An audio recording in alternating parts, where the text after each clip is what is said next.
What's going on, folks? Eddie Carrington, Mayor of Flux City, and today I am headed over to Canada in order to interview an architect that actually does work both in Canada but mostly in Detroit. And I would love to have an opportunity to sync with this gentleman, this architect, and understand how things are going. There's a bit of a issue in between our different countries. So let's see here. Paying the toll right now, $8.25 US. All right, so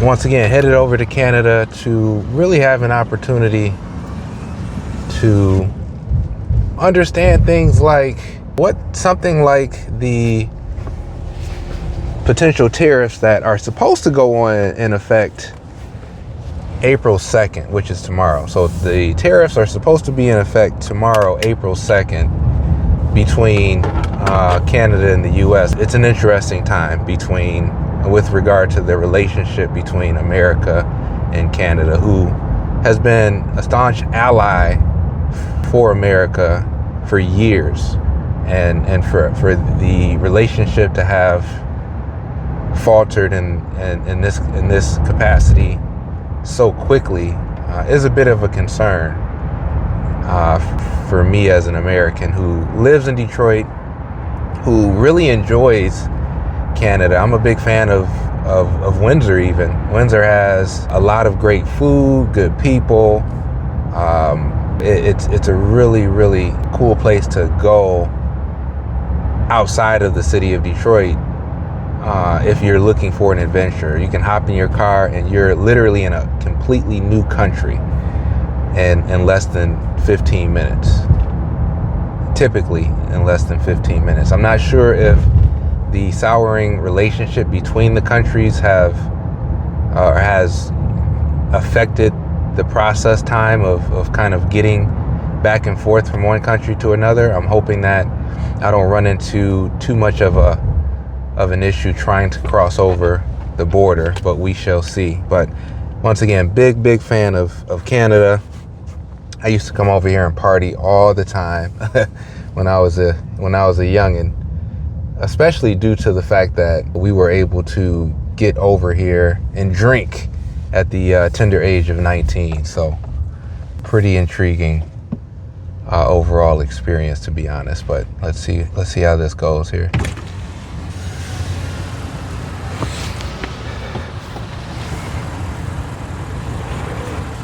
Hi. How you doing? Good, thanks. Where do you live? Detroit. Where are you going? I'm going to meet an architect over there. I'm in real estate on the Detroit side, and I'm going to talk to an architect that does work back and forth from Detroit to Windsor. Okay, thank you. All right, thank you. All right, so that went pretty good, actually. Didn't expect that to go as smooth as it did, but it did. Luckily enough for me. I think I'm going to pull into this currency exchange. I don't know if it's open or not. It doesn't look like it's open. There is an ATM. Not sure how that's going to work, but what I'm worried about is the parking aspect of it all. I don't want to park on the street and in turn run into a ticket if I don't have the right currency to be able to pay for the parking. But I guess I'm just gonna have to risk it here. But yeah, I mean, that went pretty smooth. And once again, big fan of Canada. We used to party on these streets all the time. All of the time. And so really unfortunate that the relationship has soured in the format that it has. But yeah, here we are. So I'm really hoping that we can figure out a way to get back in a scenario where we're able to have better relationships with our neighbors here. Brad reached out to me and he was interested in kind of learning more about what I do, potentially looking for opportunity to work on projects that I have in place, or potentially in the future, maybe a future project me and Brad can sync on. But he reached out to me via LinkedIn, and even though I do have a really good relationship with my current architect, I wanted to make sure I respond back to his request. When he reached out, it was a scenario where I just had to, whoa, shoot, where am I at? I'm on the wrong side, maybe. There we go. But yeah, I couldn't turn him down. I just wanted to make sure that I have an opportunity to sit down with Brad and kind of discuss what he does, what he's capable of. From my understanding, there has been a pretty big decline in visitation from Canada to the US, and I'm not sure if it's reciprocated from the US going into Canada as well. But once again, this is a really, really good partner, great country, good people, really big fan of Windsor, and just hoping that we figure out a way to get back to a point where we're back friends again. There she is. There's Detroit, looking beautiful. Looking beautiful. Man, our skyline is, from this angle, gorgeous. Gorgeous. Honestly, I was kind of shocked at how easy it was to cross the border. I thought it was going to be a lot harder to cross, and luckily it wasn't. There were not that many cars in the waiting line. It was, when I came out the tunnel, there were probably, I don't know, 2 cars, including myself. And honestly, I've never seen it that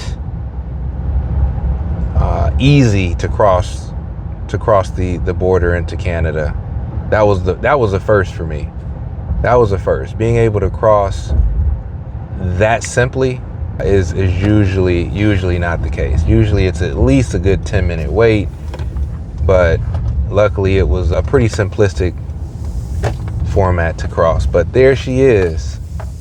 There is our gorgeous city.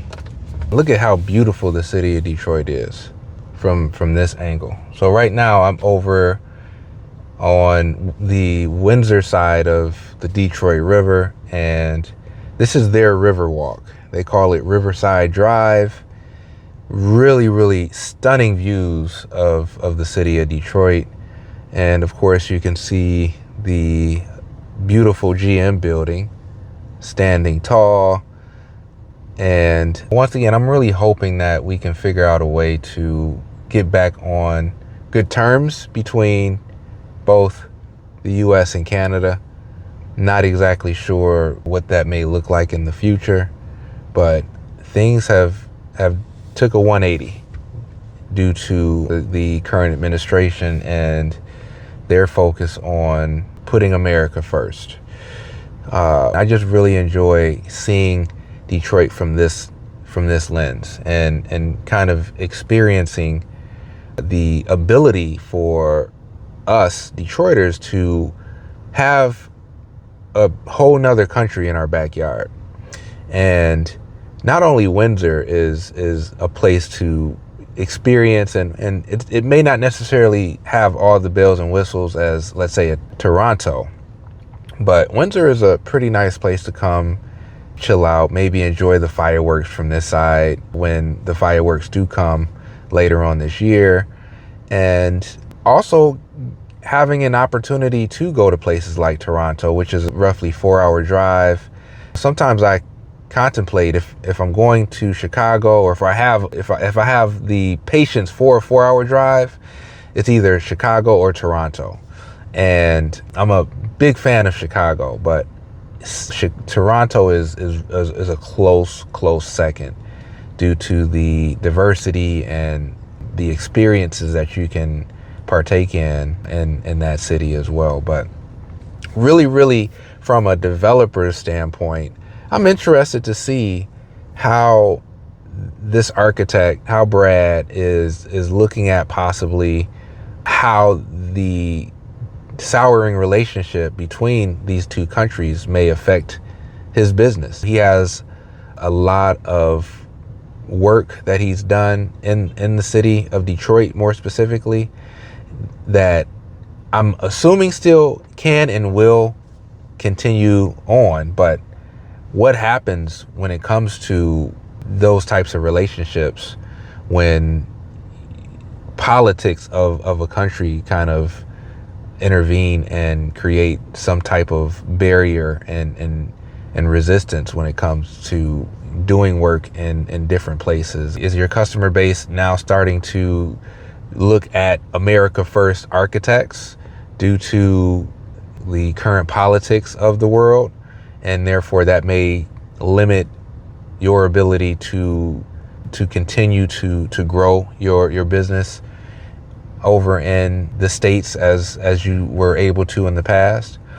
And also important to note, Canada is having its own challenges with housing. I think they're short closer to 3.5 million doors when it comes to housing, and affordability is a major concern. One thing that I picked up from Brad when I had a conversation with him before coming over here to talk about his firm, he mentioned that Windsor, I think, has a 97% occupancy rate, something ridiculous, right? So as a developer, as a person that likes to get into opportunities that have that high of a winning percentage, it's like, okay, how is it possible for me, a developer in Detroit, to take advantage of the opportunities that may be present over in Canada, specifically in Windsor? This is a college town in a way. University of Windsor, very diverse. A lot of international students go to this school, and ultimately this would be a great place to develop due to the lack of housing. But really interesting times that we're living in. I'm really hoping that we can figure out a way to get back on the same page when it comes to making sure that our allies, specifically in this example, Canada, are not alienated. All right, so I'm just wrapping up the interview with Brad with Felix Culpa, and having a great conversation with him and his co-architect that he brought on a little over a month ago, or I'm sorry, a year ago.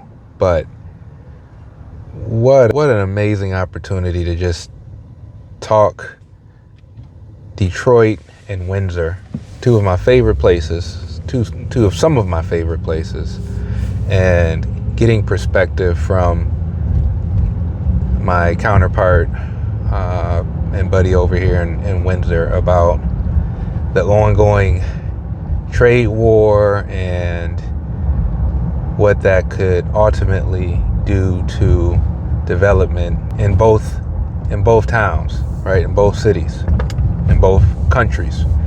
And I really do appreciate him and his partner's time. Learned a lot, and he made a lot of good points. That video will be coming out, if not already, it will be coming out soon, and I'll make sure to link that video somewhere in this screen here. Windsor has a lot of opportunity when it comes to development. There is a lot of single family development and housing stock here in Windsor. There needs to be some type of opportunity for developers and architects and just individuals in the real estate realm in general to be able to come out and do more than your single family or your duplex or your fourplex. Windsor needs development on a mass scale, in my opinion. I think Windsor is, even with it being factory town of sorts, and due to all of these different plants that are here. And I am in turn not sure if that's going to be the case in the next 5 years or so, due to the tariffs that are going to force these cars that are coming from Canada over into the US to increase in price, ultimately making it not as beneficial to build vehicles over in Windsor as it once was via the previous administrations. There may be scenarios where some of these plants get closed down, and if that happens, what happens to the stability that Windsor currently has due to these different factories and partnerships with the states and organizations like Ford, Stellantis, GM. If those happen to go away, what happens to Windsor? But even with that said, this place, surprisingly enough, has a very, very strong commercial wall. There are some pockets and some storefronts that are empty, but the commercial wall here in Windsor is pretty impressive, in my opinion. This is an area that is pretty well populated, and it still has a lot of possibility and opportunity, even with these different tariff threats. But now I'm gonna go and see how challenging it's gonna be to get through. As you can see, this place is empty. Nobody is crossing the border right now from Canada to the US, but me. I mean, I literally was the only vehicle making that left into the toll booth there to in turn cross the border. And it's 1:38 on a Tuesday afternoon, so I wouldn't expect there to be a ton of people crossing the border at that time anyway. But, and as you can see, you partly can see in the video that there are people coming from Canada, or coming from the US over to Canada via the traffic that you were able to witness in the tunnel, going once again back to Detroit. So usually this is right at the point where I'd run into a bit of traffic, a bit of a backup. Probably, I don't know, 60% of the time I'm coming back over to the States from Canada. And as of today, I mean, this place is pretty clear, pretty empty, in all honesty. So we'll see how this process goes. Let's see, there are roughly 6 cars, including myself, that are trying to cross over into the US from Canada.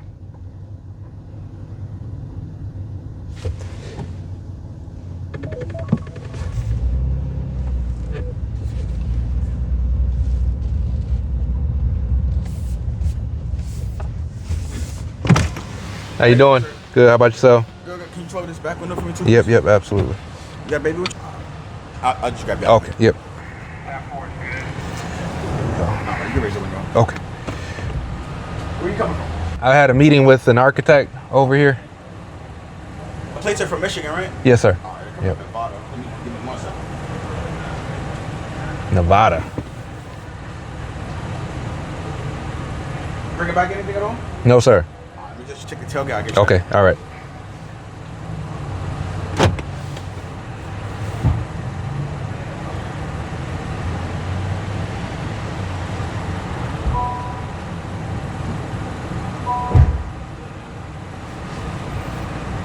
All right, brother. Enjoy the rest of your day. Thank you, boss. Take care. All right.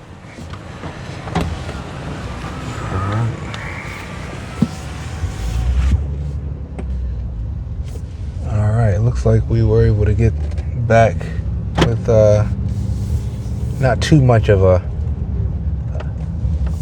challenge. They did check my tailgate, and I'm trying to remember what's back there. I think I have possibly, let's say, a stroller maybe. I think there's a stroller back there, but that's about it. But we're back home, baby. And now I have to go to the east side to go check out what's going on with my dumpster. I mean, there's a never-ending storyline with my dumpster, unfortunately, that has caused so much headache, more so than it needs to. But once again, I'm headed to the east side to go check on that now. I just got a call from the neighbor who lives next to the facility, who isn't happy about a second dumpster being in the alley. Sent me an image, and I'm like, what the heck is that doing there? It's not even in the right location. And come to find out, the initial dumpster that I've needed to have removed is still there. But anyway, the life of a landlord.